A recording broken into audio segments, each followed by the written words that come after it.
दान वित्त समान है, आपकी क्षमता के अनुसार दान कीजिए, वही पर्याप्त है। जैसे एक व्यक्ति के पास जो है अरबों की संपत्ति है और उसने 2 लाख रुपये दान कर दिए, बहुत अच्छी बात है। और एक व्यक्ति के पास 2000 रुपये की इनकम है और उसने जो है उसमें से 1000 दान कर दिया, तो वो उससे अत्यधिक है जिसने 2 लाख दान किए। इन दोनों के अंदर फिर भावना देखी जाती है। यदि भाव सही है, सच्चा भाव है, तो फिर परमात्मा को स्वीकार्य होता है। पुण्यात्मा परमात्मा परमेश्वर स्वयं आकर के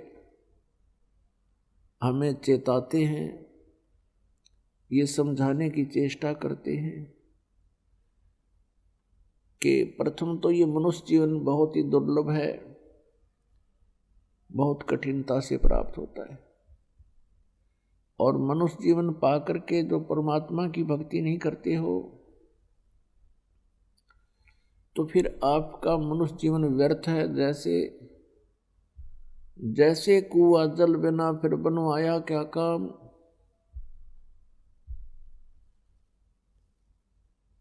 अब जिस कूप में जल नहीं है और वो खोद भी रखा है,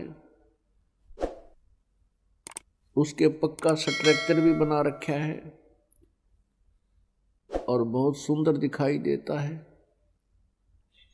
उसमें जल है नहीं, तो वो नाम कूप भले ही है लेकिन गुण कुएं के नहीं है उसमें। इसी प्रकार जो मनुष्य जीवन प्राप्त करके प्राणी परमेश्वर की भक्ति नहीं करते हैं, उनका नाम मनुष्य अवश्य है लेकिन गुण मनुष्य के नहीं है। फिर बताते हैं, राम रटत दारिद्र भलो, टूटी घर की छान, वो सुंदर महल किस काम के, जहां भक्ति नहीं भगवान।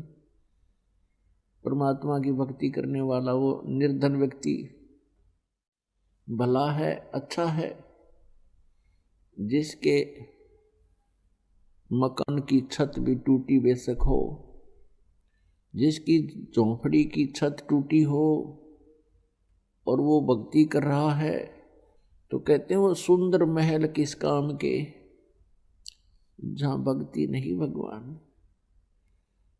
अच्छे महल हैं, खूब बढ़िया कोठी बना रखी है, परमात्मा की भक्ति नहीं करते हैं, उनसे तो वो गरीब व्यक्ति, निर्धन व्यक्ति, जिसकी छान बनी है, एक झोंपड़ी है, हट है और उसकी भी छान टूटी हो, छत टूटी हो, यानी इतना निर्धन हो तो भी वो उस मायाधारी पैसे वाले से अच्छा है, भगवान को वही पसंद है। क्या बताते हैं, कबीर सब जग निर्धना, धनवंता ना कोय, धनवंता सो जानियो,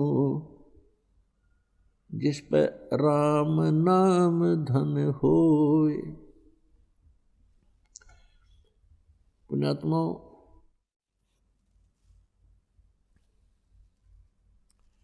परमेश्वर खुद सारी सृष्टि के रचनहार हैं, सबके पालनहार हैं कबीर साहब जी, परमेश्वर परम पूज्य कबीर साहब जी। और वो काशी में, बनारस में आए,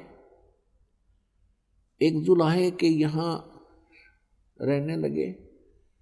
परवरिश की लीला जुलाहे के घर पर हुई और ऐसे निर्धन के अपना कपड़े की बुनाई करते, मेहनत मजदूरी करते थे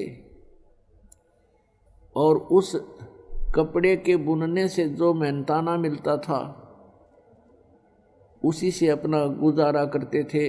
एक झोंपड़ी में रहते थे, कुटिया में, और अपना भक्ति भी करते थे, प्रचार भी करते थे, उसी में से दान भी, धर्म भंडारे भी करते थे।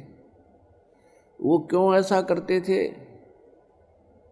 वो हमें ये उदाहरण देने के लिए लीला करते हैं प्रत्येक युग में कि परमात्मा की भक्ति के लिए ना तो कोई जाति या मजहब बाधक नहीं है, परमात्मा की भक्ति में सेठ होना आवश्यक नहीं है, भक्ति के लिए एक मनुष्य जीवन होना पर्याप्त है। मनुष्य जीवन के बाद फिर परम संत मिलना अनिवार्य है, अति आवश्यक है। परम संत मिलने के बाद फिर भक्ति आप किसी तरह भी, चाहे आपके पास पैसा है, सेठ है, कोई राजा है, अच्छी बात है, वो भक्ति करता तो बहुत ही अच्छा, वो भी अच्छा है। और ऐसा निर्धन भी भगवान की भक्ति करता है तो वो भी भगवान को उतना ही प्रिय है। अब कहने का भाव यह है कि सभी सेठ नहीं हो सकते, सभी धनी नहीं हो सकते, और जैसे कि हम भक्ति के बिगड़े हुए प्रारूप को ज़्यादा देखते हैं, जैसे हम देखते हैं उस सेठ ने वहाँ 11,000 रुपये दे दिए, ऐसे देखते थे, उसका नाम लिखा गया उस आश्रम पे, तो आम व्यक्ति यूँ सोचा करता भाई यूँ ये पार होंगे जो इतना दान करते हैं। किसी ने धर्मशाला बनवा दी, उसका नाम लिखा हुआ है, किसी ने कितना कुछ दान कर दिया, किसी ने कुछ कर दिया, तो हम ये सोचा करते थे इन्हीं का नंबर है, ये पार होंगे। लेकिन परमात्मा कहते हैं दान विद समान है, आपकी क्षमता के अनुसार दान कीजिए, वही पर्याप्त है। जैसे एक व्यक्ति के पास जो है अरबों की संपत्ति है और उसने 2 लाख रुपये दान कर दिए, बहुत अच्छी बात है। और एक व्यक्ति के पास 2,000 रुपये की इनकम है और उसने जो है उसमें से 1,000 दान कर दिया, तो वो उससे अत्यधिक है जिसने 2 लाख दान किए। इन दोनों के अंदर फिर भावना देखी जाती है, यदि भाव सही है, सच्चा भाव है, तो फिर परमात्मा को स्वीकार्य होता है। कहने का भाव ये है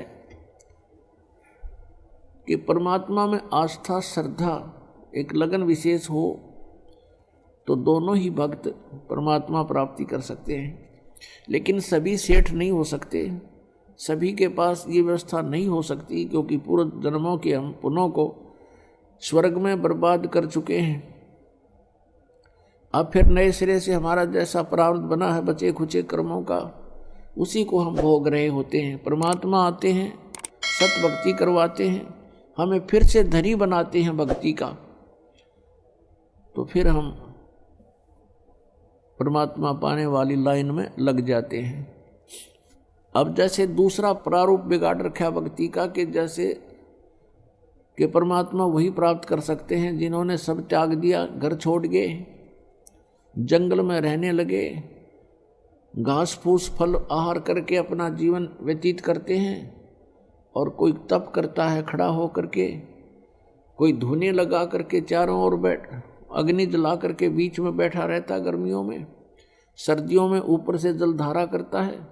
परमात्मा कहते ये कोरे पाखंड हैं, ढोंग हैं, ये आडंबरी व्यक्ति हैं, इनसे कोई लाभ नहीं, ना ये शास्त्र अनुकूल साधना है। और शास्त्र विधि को त्याग कर मनमाना आचरण जो करते हैं वो अपना जीवन नाश कर रहे हैं। गीता जी अध्याय नंबर 16 के श्लोक नंबर 23 में कहा कि शास्त्र विधि को त्याग कर जो मनमाना आचरण करते हैं, मनमानी पूजाएं साधनाएं करते हैं, उनको न तो कोई सुख होता है, न उनकी कोई सिद्धि होती है, और न ही उनकी गति होती है, यानी यूजलेस। इससे तेरे लिए अर्जुन, गीता जी अध्याय नंबर 16 के श्लोक नंबर 24 में तुरंत कहा है, इससे तेरे लिए कर्तव्य और अकर्तव्य की व्यवस्था में सदग्रंथ ही प्रमाण है। अर्थात जो शास्त्रों में लिखा है उसी अनुसार आप जी ने करना चाहिए। शास्त्र विधि तक कोई भी साधना पूजा मंत्र जाप आप करते हो वो यूजलेस है।